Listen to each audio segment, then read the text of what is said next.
Where do I find my podcast RSS feed URL? Imagine trying to share your podcast with the world but not knowing where the link to your show actually is. That link is called your RSS feed URL, and it's the key to getting your podcast on listening platforms.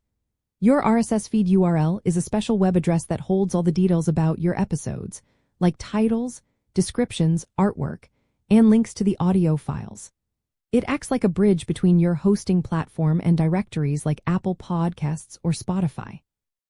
Without it, your podcast can't be distributed or updated automatically.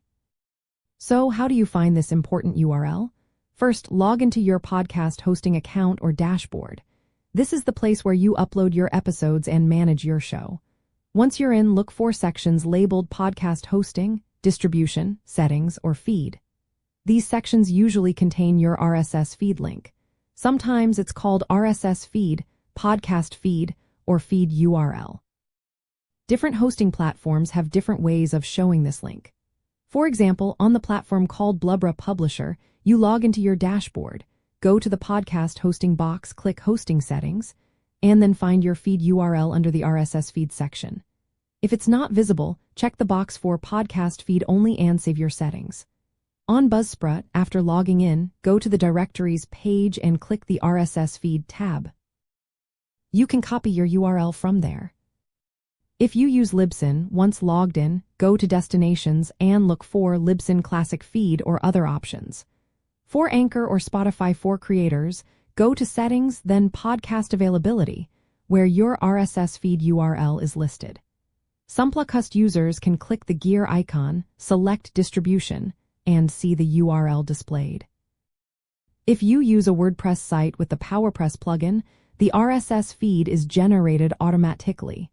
You can find it in the plugin settings. If you're still unsure, check your host's support documentation or contact their customer service. Remember, your RSS feed URL is created when you publish your first episode. You need it to submit your podcast to directories or move your show to a new host. Sometimes, the URL may include your email address, which some directories use for verification. Keep your RSS feed active and accessible because it works behind the scenes to keep your show updated across platforms. If you want to see your podcast's RSS feed URL without logging into your host, some websites let you search for any public podcast by name and find its feed. Knowing where to find your RSS feed URL is a key step in getting your podcast out into the world and making sure your episodes reach listeners everywhere.